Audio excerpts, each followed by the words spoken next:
Start with news on the go. EFF leader Julius Malema is currently addressing the party's third national plenary. In fact, it's the National People's Assembly. The meeting of the leadership structure is expected to finalize resolutions taken during the party's conference that was held in December last year. Malema is currently speaking on the podium. Let's listen in. To return from the festive season unharmed and ready to pick up the baton towards defending, rebuilding the generational mission of economic freedom in our lifetime. For those who have lost along the way during this period, I extend condolences, and may we be able to repay their service to this revolution by attaining that which they believed in until their last breath, which is the return of the land and the economy into the hands of its rightful owners. Fellow fighters, what is most commendable is that as revolutionaries, you did not allow yourself to be overwhelmed by a prolonged holiday season, and you showed your selflessness by helping the vulnerable in primary and high schools across the country.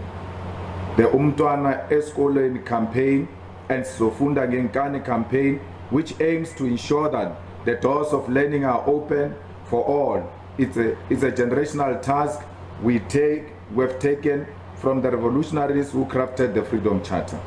As the EFF, we have become the true custodian of liberation in this country, since the former liberation movement has become a weapon of capital.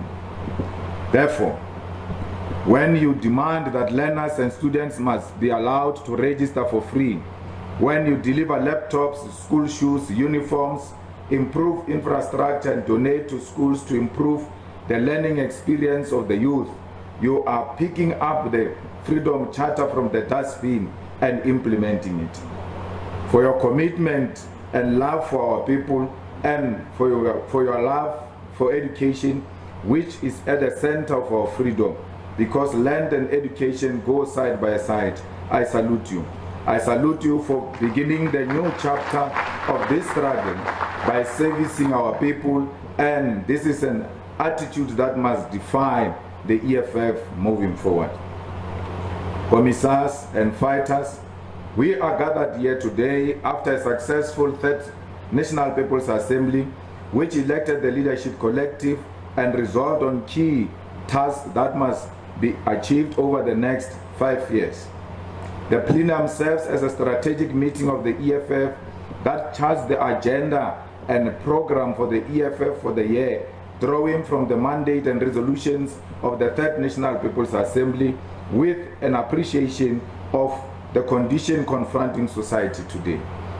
It is at this gathering wherein the leadership from the provinces and those who are deployed in the legislative sphere will plot the road to freedom through deliberate program of action and intervention which will defend the gains of freedom and advance the genuine interest of the people towards complete emancipation. Commissars and fighters, I wish to declare at this gathering, not only to the audience before me today, but to all the fighters and structures in the ground, that we have begun a new chapter and we stand here stronger than ever before. The only language that we speak moving forward is how do we improve the lives of ordinary people, and anything outside of this constitutes a delay to the liberation of African people. From this platform, I declare that our primary agenda is the defeat of white monopoly capital and its collaborators, and this defeat will be achieved through determination, discipline, and service to the poorest of the poor and forgotten masses of our people.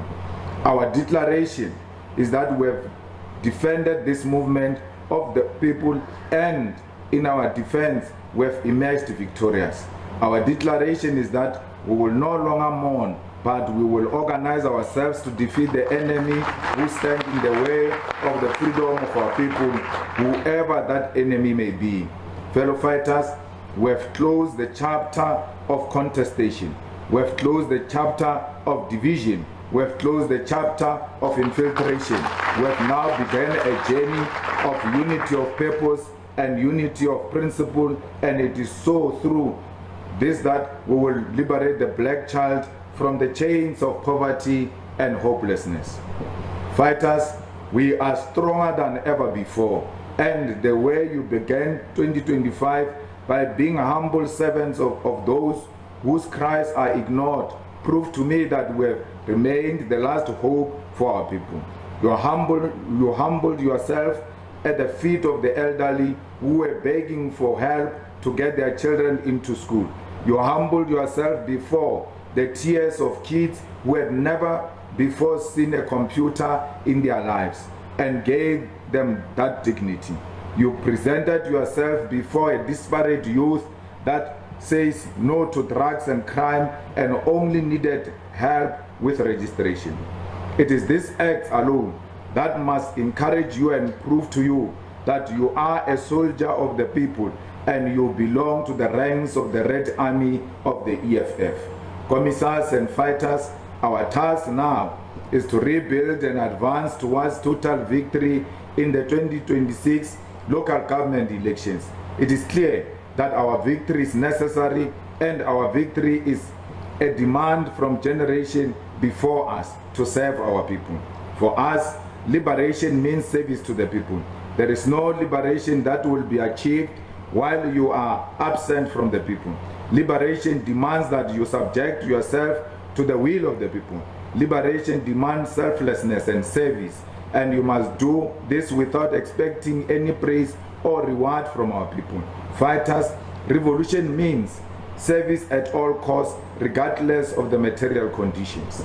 It is for this reason that we as the EFF declare the year 2025 as the year of picket lines.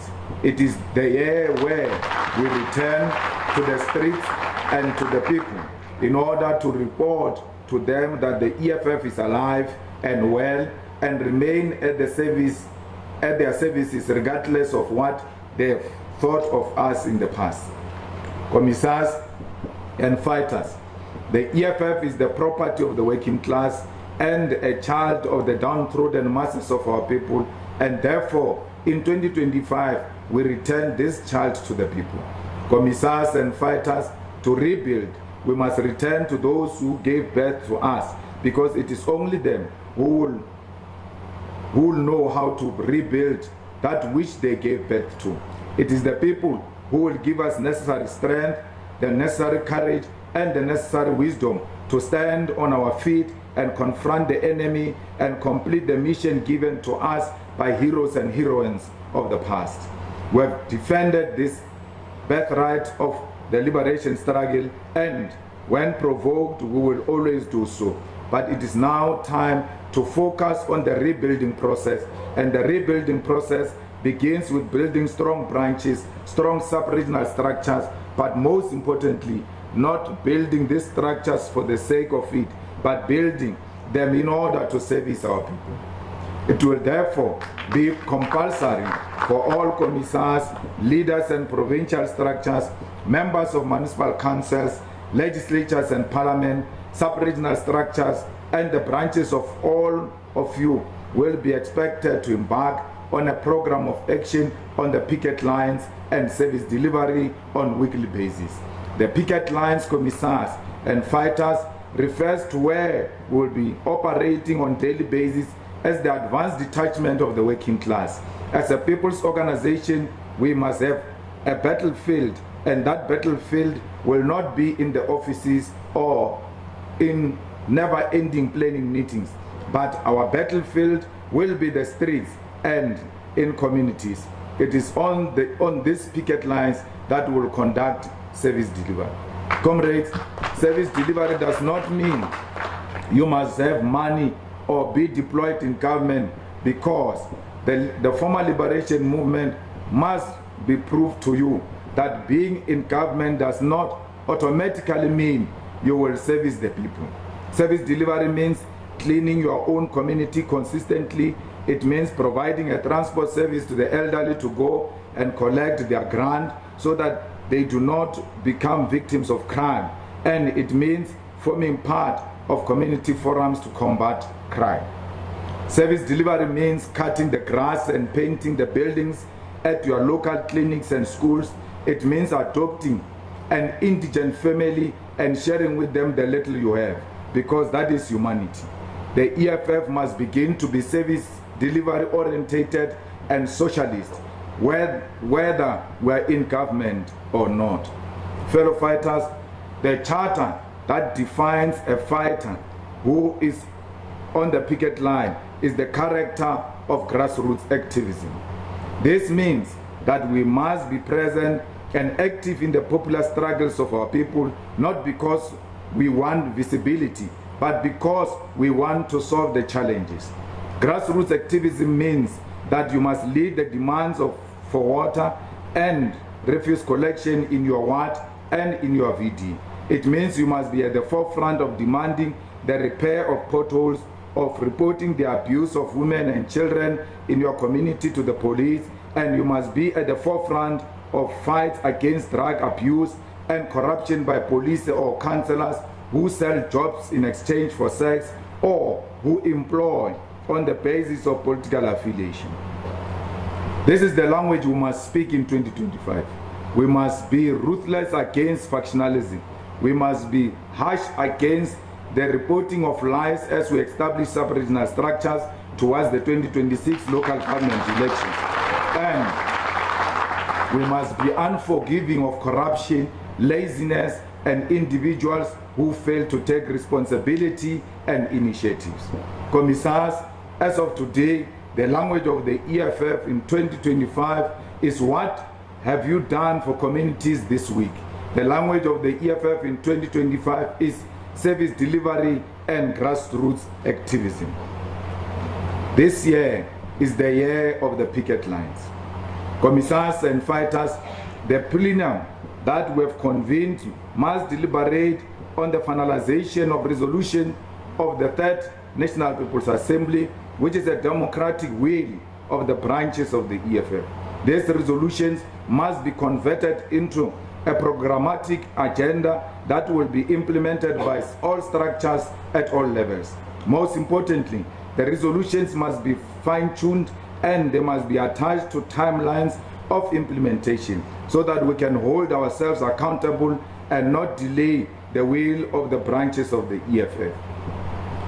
It is important to attach a time frame on these resolutions to ensure that they do not fall through the cracks, and it is equally important to align them with a program of action so that they do not remain ideas in our heads but becomes a reflection of our work and activities on regular basis. Key amongst these resolutions are: the EFF must dissolve all regional structures which will be replaced with sub-regional structures. In light of the resolutions to dissolve the regional structures, the EFF must allocate resources to establish fully equipped sub-regional offices in every municipality. The EFF must establish a youth command and dissolve the EFF student command. The EFF must create a political education college offering accredited courses on Marxism, Leninist, Fanonian ideology, organizing, and governance. The EFF must establish a performance review system for all deployed members and representatives with transparent reporting mechanism.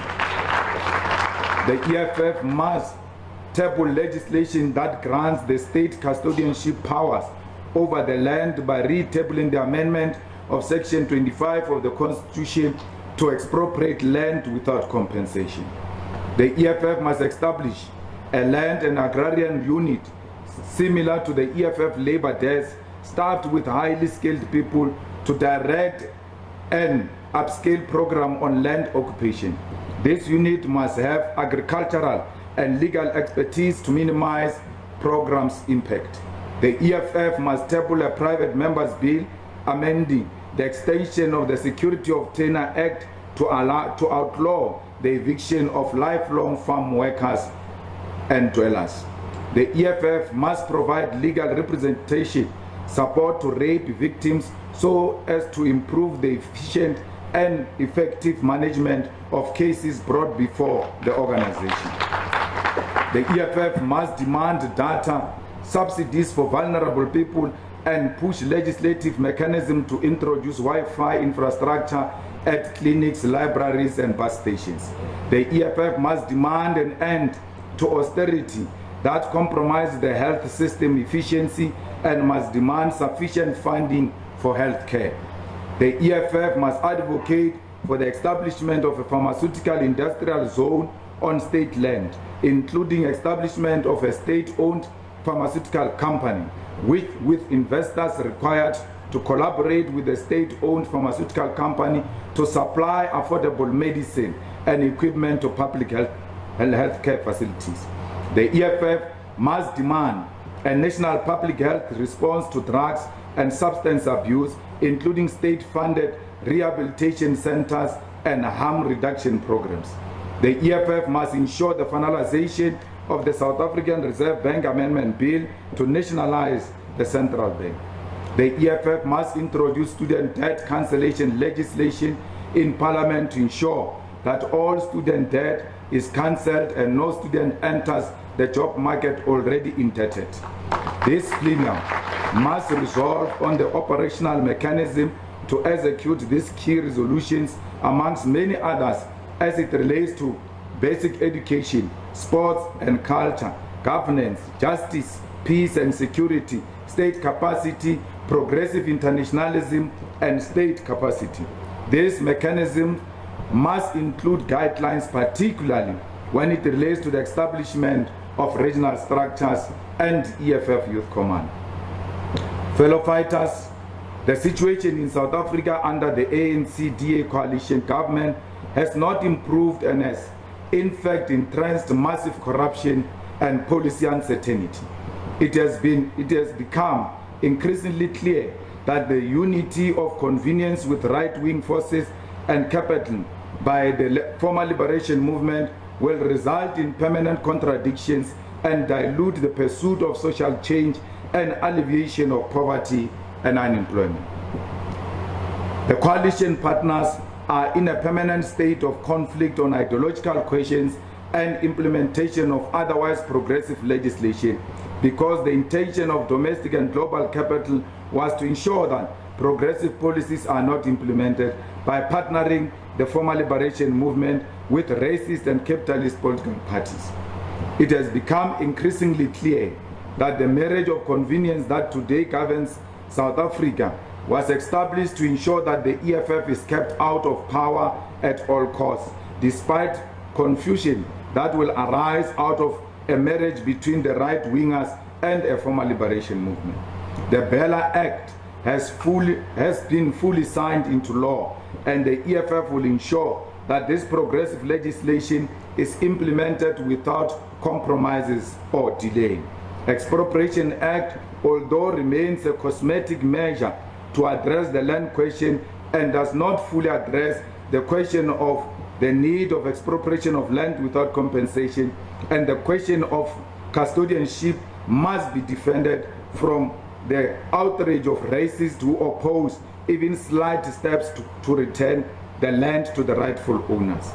The EFF has been consistent in pointing out the shortcomings of the National Health Insurance Bill, as it does not have a verifiable plan to address the collapse of public health care and funding to public health care institutions. However, the NHI is a legislation that has passed through National Assembly and National Council of Provinces in Parliament.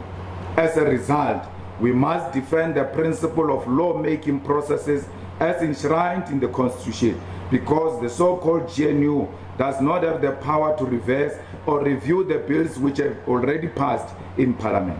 Any organization that sits in the GNU and wants to utilize that platform to undermine the lawmaking process of Parliament, which defeated them, must be called out as constitutional delinquents who do not respect democracy.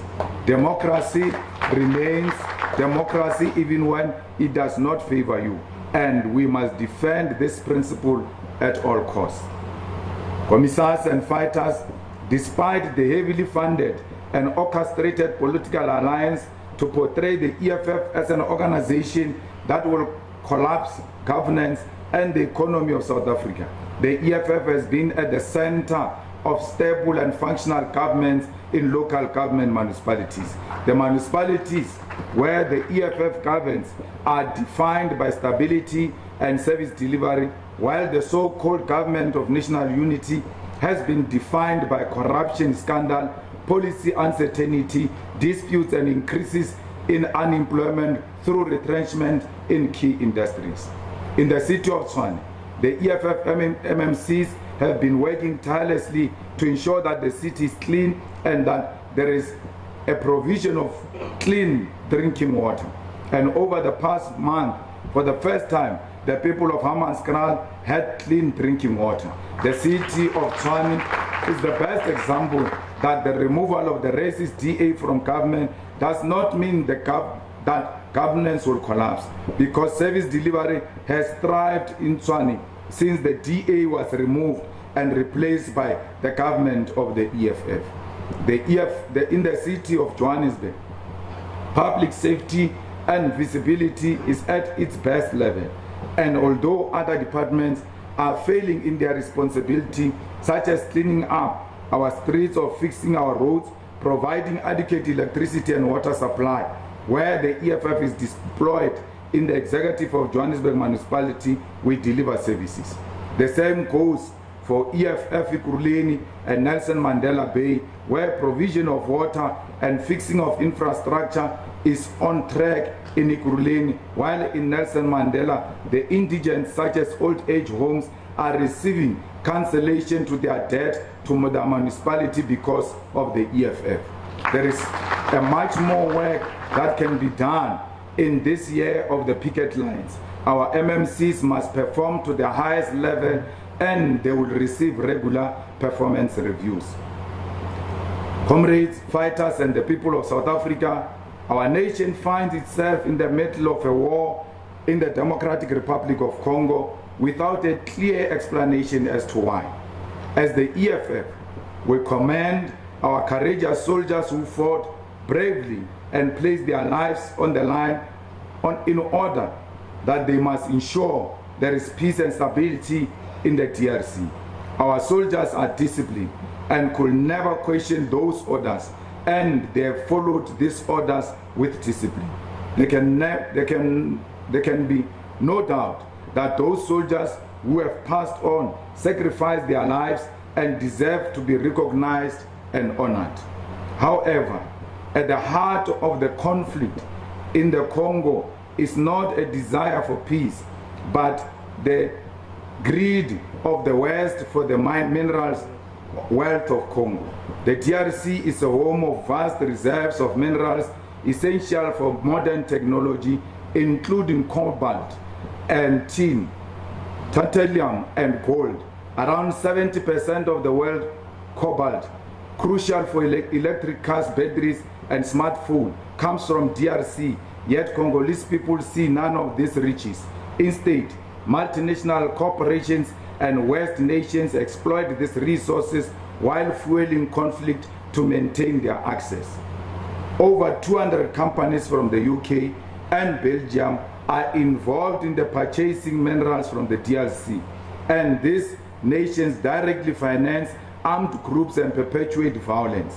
These corporations and their governments remain complicit, failing to regulate supply chain or hold corporations accountable for using conflict minerals. The chaos in the DRC goes back to the colonial conquest, and today is sustained by imperialist interest to loot the wealth of the DRC.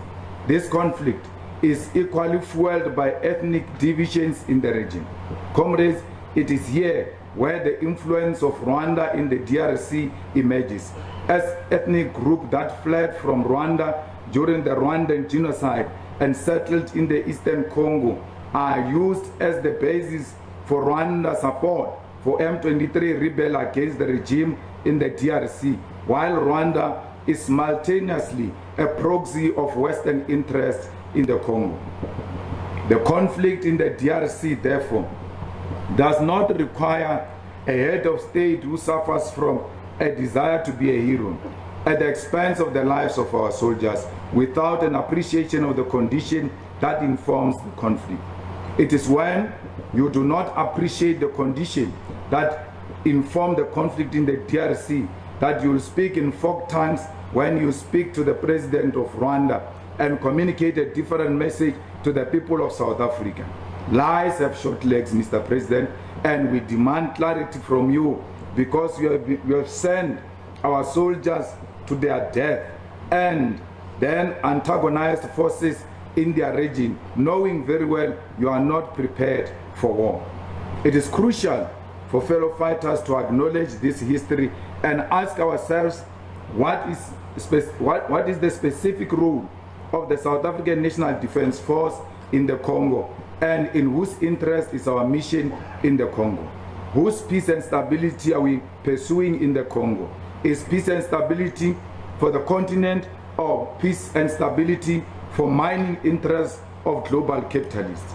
Commissars and fighters, citizens of our great country and our armed forces who are in the trenches in the Congo, I take this opportunity to caution the President of South Africa, Cyril Ramaphosa, not to fall into the pitfalls of warmongering and not allow desperation to inspire a misguided intervention in the conflict in the Democratic Republic of Congo.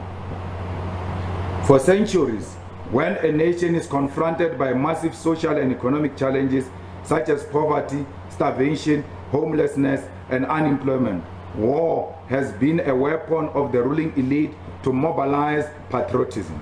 Those who have over the years in modern society lost of the popular mandate of the people have embarked on senseless wars, sacrificing soldiers in an attempt to unite the nation behind one common purpose and one common cause.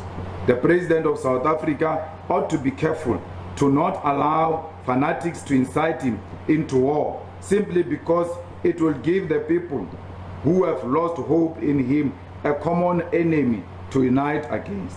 The dignity and pride of our army is not harmed because our African counterparts do not respect us. It is harmed because we have interfered in a conflict we do not understand and send our soldiers to fight rebels who are more equipped than us. We are being humiliated in DRC and threatened with war by President of Rwanda because our role of peace in the DRC is questionable, because there is no peace that has ever been achieved through the deployment of soldiers. The South African National Defense Force is not in DRC to pursue peace, but we are participating in the decade-old conflict to secure the mineral interest of the capital elite in the Congo. Our soldiers must withdraw from the DRC, not only because they have not been given the necessary equipment to pursue the so-called peace they are there for, but because the motivation to send our forces to the DRC are dishonest. Our children, our sons and daughters of the South African National Defense Force have been sent to their death because the mineral interests of multinational corporations and individuals must be secured. Our soldiers have been sent to be glorified bodyguards of the mines in the DRC, and this mission has been disguised as a pursuit of peace and a defense of democracy. Bring our soldiers home, because our army should not be a pawn in a game of capitalists which has now exposed the weakness of our military capacity. Bring them home, because every day they pass away, we see the consequences of a deliberate destruction of our arms manufacturer Dinel, and we see the consequence of the year-on-year budget cuts to the Defense Department. Bring our soldiers home, because they are the first line of defense for our people, not the first line of defense for the interest of capitalists and mining corporates. Mr. President, bring our soldiers home and desist from meddling in the affairs of DRC and Rwanda as if you are the USA of Africa, because we do not know if you'll be able to defend us when the rest of Africa turns their guns to the south. The manner in which the former liberation movement has collapsed our military and defense capacity is the embarrassment we must talk about. Mr. President and people of South Africa, to rescue the lives of our soldiers from a war they are not prepared for is not an embarrassment. It is a strategic and necessary retreat that prioritizes life over profits. Cyril Ramaphosa, I appeal to you and your conscience. Bring our soldiers home. Even if you threaten to fight a war against Rwanda, we don't have the military capacity to can fight any other country. Our army has collapsed because you have taken money away from them and put it under your mattresses. Today, our soldiers do not have food, do not have ammunition, do not have sophisticated equipment. We are not scared to fight, but at the moment, we are not ready and capable to fight. The best thing is to retreat.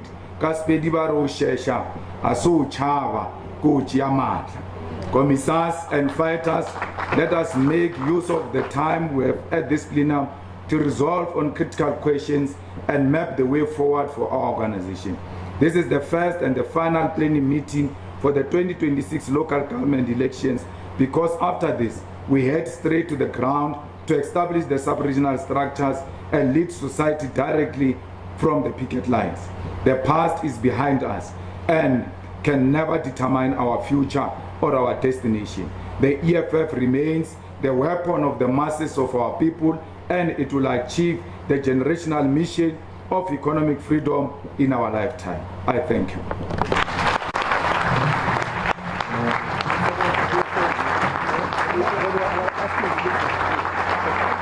Kabala, can you lead us with the song White?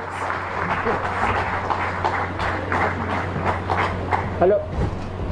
Can someone lead us with the song whilst we are allowing the media to leave?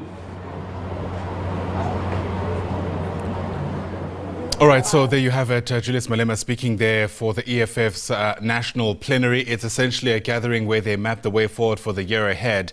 Live there from Bilabila in Limpopo. And he's spoken about a whole host of issues, rounding up his address there by asking that Cyril Ramaphosa, the president, bring our soldiers home. That's a direct quote. He's insinuated that, in fact, the war in eastern DRC has more to do with the mineral deposits in that part of the country more than anything else. But of course, we know it's a protracted conflict that involves so many other aspects, including the political, ethnic issues that have dominated that part of the continent for a while. He's also declared 2025 the year of the picket lines. He says the time for mourning is over. Our primary agenda is defeating white monopoly capital. He's spoken about closing the chapter on infiltration and contestation. There you have it. He's also spoken about making sure that the language that the EFF speaks is around helping the community. I think the next move now from the Red Berets is to try and finally implement the resolutions they've taken from their December conference. And in part, that includes doing away with regional structures and replacing that with sub-regional structures. What that looks like, practically speaking, of course, remains to be seen.